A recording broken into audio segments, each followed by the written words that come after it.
well-being. And today we'll be specifically looking at physical abuse in children and the trauma that comes with it. So, what is physical abuse? Physical abuse is the intentional causing of pain to a child that may cause long-term physical harm or even mental harm. And you see, physical abuse in children is mostly it's caused by caregivers. And who are caregivers to children? We have parents, we have guardians, we have house helps, we have teachers. Anyone that you've left your child with is their caregiver, and the person that is giving that child the care might cause physical harm to this child by physically abusing them. And we want to look at how do we identify that a child is being physically abused, and how do we help such a child, because there are long-term effects for this physical abuse in children. So we want to look at examples of physical abuse. How can a child be physically abused? A child can frequently be kicked. Kicking is a form of physical abuse. We have shaking. You can shake a child vigorously and that may cause pain. There is hitting. There is burning, or any punishment that causes physical pain or damage to the body. And you see, physical pain is a physical abuse is beyond the immediate injury, because it violates the child's fundamental need for safety and trust. You see, if a child is frequently physically abused, the trust that child has for adults will just disappear. The safety that comes with childhood, it will just disappear, because this child will start feeling that they are not safe in any environment where there is an adult. And physical abuse, it means that the world is not safe for this child to live in. It means that this child is feeling unsafe and insecure to be around adults. And it's not about what happened. Physical abuse is not about what happened, but it's about what it means. What does that mean? It's not about the physical beating, the kicking, the burning. No, it's about what that means to that child. Because if you frequently hit a child, it means that this child is emotionally drained by what is happening to them. So it's not about what the pain that they go through, it's about what it means, because they have entrusted their lives to these adults, but the adults betray their trust by physically abusing them. So if this happens frequently, this child will start changing, because it will start traumatizing this child. It just starts by a single day's beating, and when it becomes frequent, this child starts saying that I'm not loved here, I'm not wanted here, I'm unsafe here. So they start having those symptoms of trauma because of the frequent physical abuse. So we want to look at how does trauma manifest due to physical abuse. So if physical abuse is prolonged, a lot of things happen to this child. So first of all, we have chronic fear and hypervigilance. Chronic fear, because this child will always be living in fear, either when they are around that person who is abusing them or when they are around other adults. So they'll always be in fear, they'll always live in fear, they'll do everything in fear, because they don't know what will happen if they do something that is contrary to what is expected from them. So they'll always be expecting danger around them, and they'll be hypervigilant. So you find a child that even if they're trying to concentrate in reading or everything, but they'll be vigilant. Like any small movement will just trigger them to start trying to amend whatever they are doing. Like for example, the child was reading and the door opens. This child will be afraid, and they'll start running up and down trying to look, what have I not done, what have I done wrong, because they know once that person comes in, they'll be physically abused. Also, we have anxiety, depression, and emotional numbness. This comes from prolonged physical abuse. The child will start being anxious. The child will start having depression because they'll start asking themselves questions that don't have answers. And you know, as kids, they are not able to defend themselves. It's not like an adult. Once they are abused by a spouse or an elder sibling, you see, they can be able to defend themselves and speak out maybe, but the child is not in a position to do all that. The child will always try to humble themselves and go through the pain without speaking. So prolonged physical abuse will cause anxiety, depression, and emotional numbness. You'll see that this child will start having no emotions at all. They'll be numb to any type of emotion. You'll find they'll not be feeling sympathy, they'll not be feeling happy, like they are numb to any form of emotion because the pain has become too much for them and they've already gotten used to that. So prolonged physical abuse also causes that. We also have difficulty in trusting others. They'll be thinking that they can't trust anyone, especially adults. You see, maybe you leave them with a house help and this house help abuses this child. So if it's done frequently, this child will not be able to trust any adults. And you'll find that if they can't trust any adults, their life will only revolve around other children. And once any adult appears, this child will tend to detach themselves from that adult because they fear that this person will also abuse me like so and so did. So they'll always have difficulty in trusting other adults also. We'll have shame and self-blame. If a child is constantly physically abused, they'll be ashamed even to face other children. They'll not be freely interacting with other children because they feel like other children will be laughing at them because of what they are going through, especially if the physical abuse is done publicly. You know, there are those people who, in the name of punishing a child, they'll do it in public, and this child will feel humiliated. They'll feel like, I don't deserve to be there because other people know what I'm going through. They'll always be blaming themselves for whatever is happening to them. You find a child who is physically abused and they'll start thinking that it's happening because they are maybe they are not obedient, because they are always doing the wrong things. So they'll be blaming themselves for anything that is happening to them.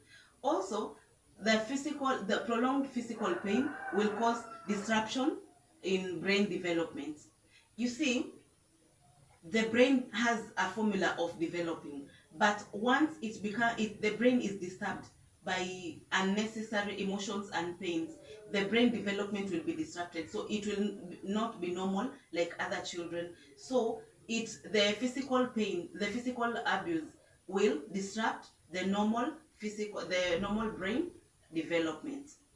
And what happens if the children are physically abused for long? You see, children are not able to speak out or to explain what they are going through. It's not like an adult. So since they are not able to express themselves, you'll see that they'll start experiencing this trauma, and their behavior will change. And we'll see that children will start being aggressive. They become aggressive to an extent they can't even cope with other children. Also, they'll start withdrawing from other children. You'll see a child who was social and they'll start just being by themselves. They can't play, they can't go outside to play with others, they can't interact even with their siblings because of whatever is happening to them. So they will start having those the withdrawal character. Also, we'll have regression. A child maybe there is a stage they had passed. For example, we've seen children who have started walking, and then you bring a new house help and they start abusing this child.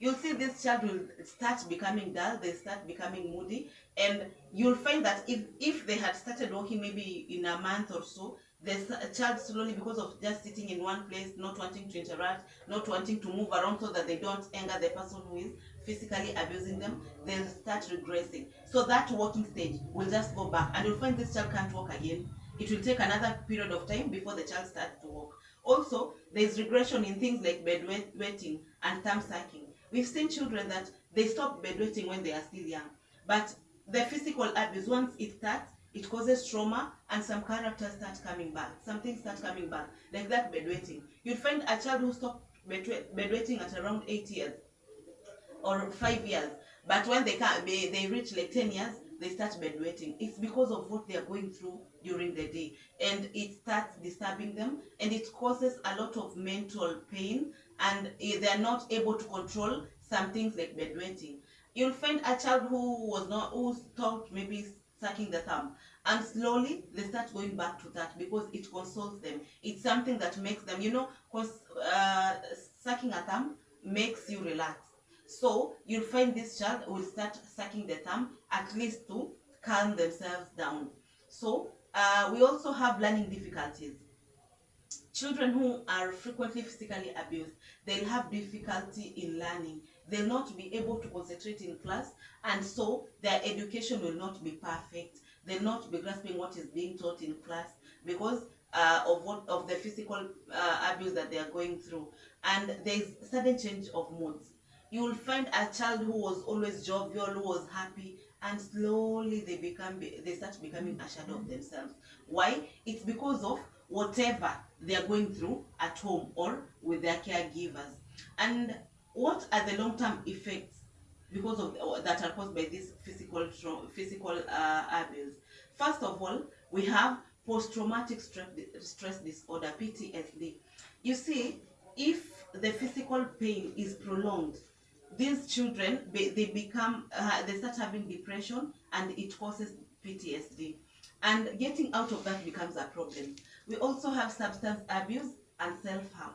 You see, a child who has experienced a lot of physical abuse, they'll start they'll start looking for things that will make their pain or their sorrows go away, and you'll find that they start going to even abusing drugs. And it's not because they like it, it's because it's the only thing that helps them to calm down and forget their sorrows and their pains.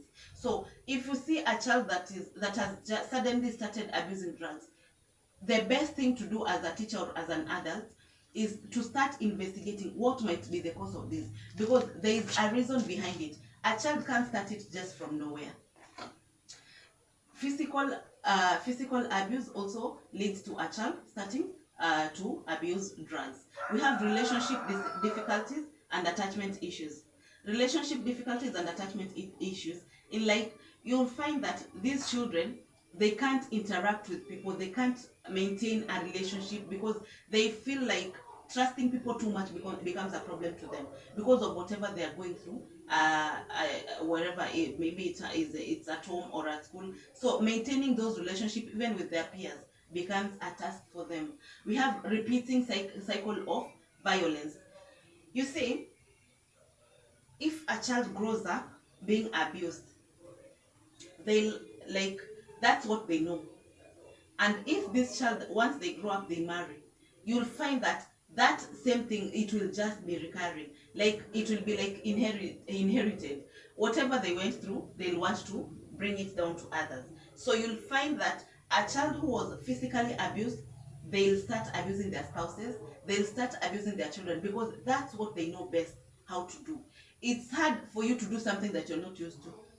You see? So it's a reflection of what happened to them while they were children. So if you see a violent man, a violent woman, it's best, first of all, you start investigating, is this what they went through as a child? Because if that's what they went through as a child, it can't end easily. That person has to go through therapy for whatever pain they went through as a child to get out of their heads, so that they can start a new life without that physical pain that physical and mental pain that was caused by the physical abuse. And there's a problem. We have teachers out there, and adults like parents, and they're not able to identify a child who is going through physical abuse. So my plea goes to teachers and parents. Can we be on the lookout? Can we be alert to identify children who are being physically abused in our homes? Look for those small changes in your child, so that you can know this child is being physically abused. They can be going through physical abuse from house helps. They can be going through abuse from even their siblings. You see, even siblings can abuse their little ones. So, as a parent, be on the lookout. There is that behavior that your child will start developing suddenly. And if that behavior just becomes all of a sudden, just get the root of it. You'll find a child, maybe it's a 4-year-old child, and they're physically abused by maybe the house help. You'll start seeing this child is always clinging to you. Once you want to go, they'll be crying a lot more than they used to. You see, there's a normal crying, and there's something that goes beyond the normal thing. So such small gestures like crying and being clingy to you, that like they don't want you to leave them with that caregiver that you're always living with them with, that is a sign that there is something going on when you are not around. If it's a school, if a child is being abused in school, and this child will start having some funny behaviors, and they'll not be happy. Maybe it's a child who was always happy to go to school, they'll always be looking forward to school opening, but all of a sudden this child doesn't want to go to school. All of a sudden this child doesn't like education anymore. You have to find the root. What is the root cause for this? Because a child doesn't just develop a hatred for something just once.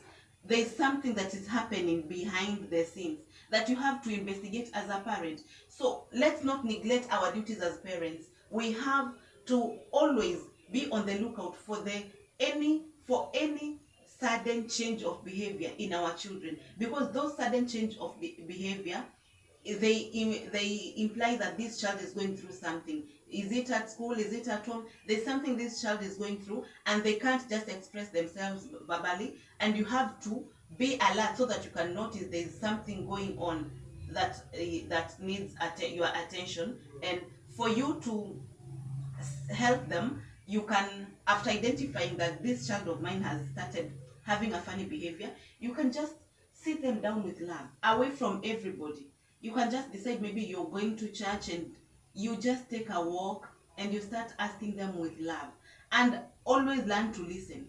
Because once this child decides to talk, whatever your first reaction is what will determine if this child will continue opening up to you, or they can block whatever they're telling you and don't tell you at all. So always be on the lookout for this behavior, and always be ready to listen to this child, because a child might decide to talk, but once you react differently, they'll not be in a position to tell you anything that is happening in their lives.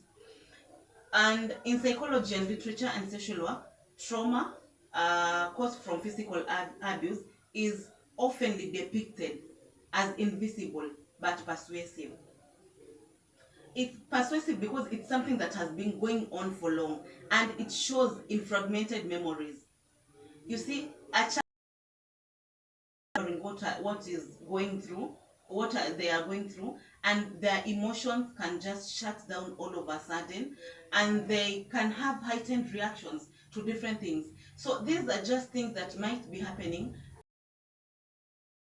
be a reflection of what is going on when this child is not around a trusted adult, maybe the parent or the teacher. And it's important that the teachers and the parents, it's important to recognize that this child is being physically abused, so that they can help them, so that they can see how they can help this child get out of this physical abuse. You know, if it becomes too prolonged, this child may be traumatized for their whole lives, and getting out of that trauma will require a lot of resources, and it might require even a lot of intervention from professionals. And we can prevent this. It doesn't have to take that long, because as a parent, if you are keen enough, you'll notice the small changes in your child. And if you are a teacher and you're keen with your students, you'll be able to identify this child is behaving differently. A child who was always longing for the tea break or the lunch break, but all of a sudden they're just there. Nothing is making them happy. As a teacher, if you identify such a child, sit them down, talk to them, and know what is happening.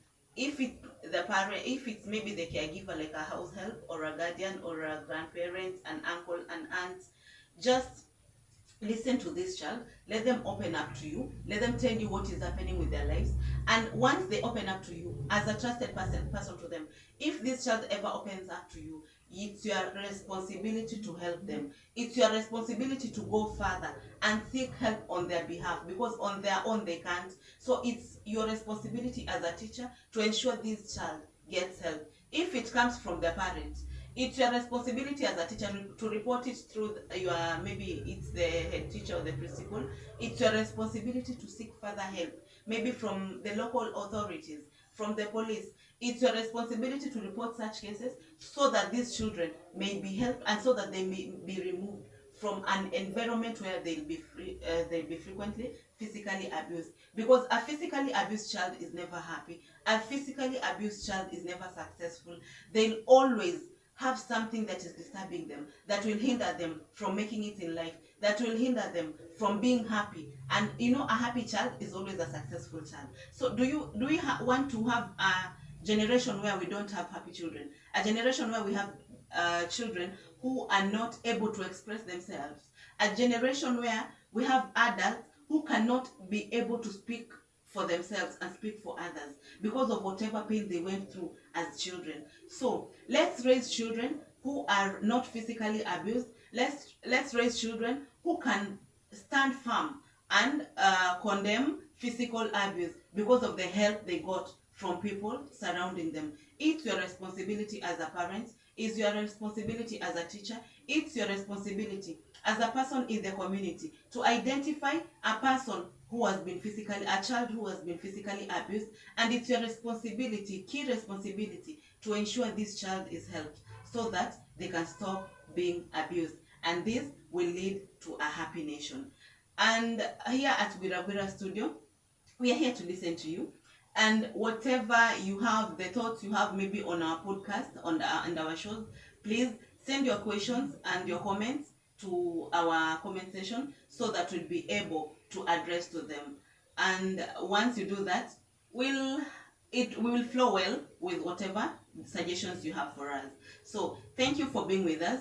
Thank you for listening. Thank you for following us. And we are always here. If you have ideas on what you can talk about, maybe something that is happening in the community, please be on the lookout and send it to us and we will address it. So whatever idea you have for us, whatever you feel like we can talk about, it's you to help us identify if there's a problem in the community or if there's a concern that you need the public to be aware of. It's your responsibility. Just let us know in our comment section and we'll be able to address it. So today we've learned about physical abuse in children and the pain it brings with it. And we are always here to ensure that these children grow up well in an environment that they feel safe and protected. So ensure that the children around you feel safe and protected. Ensure that the children around you feel like they can come to you at any time, whatever they are going through. Let's create an environment where the children will always be running to you to seek help, and will create a future for these children. You see, if we help children while they are growing up, they'll be future leaders, and it will be a joy to have leaders who are ethically upright, who are happy to serve their people, and who are ready to help others because of the experiences they had. You see, right now these activists that we have, it's because of what they went through. It's because of the experience they had while growing up. It's because of what the people around them went through. That is what is motivating them to be activists and to help people in the community. So we can do that. We can have many activists by helping them get out of the pain they are going through. We can get more activists if we seek help on their behalf. As I have said, it's very hard for a child to speak out. It's very hard for a child to express themselves. But if as an adult you can be on the lookout to identify that this child has a problem, it will be easy for us to help them, because this child, since they cannot express themselves, but their behavior is what is making us to see that this child needs help. It is their sudden change of behavior that helps us identify that this child may need our help. So always be alert. I'll always insist, as a parent, as a teacher, as a guardian, always be on the lookout, especially if you don't stay with your child throughout. Maybe your child is in a boarding school, maybe you leave a child with your caregiver. Always be on the lookout so that you can be in a position to identify any sudden change of behavior. Thank you for being with us. I've been your host, Trina Mogita. Have a blessed day.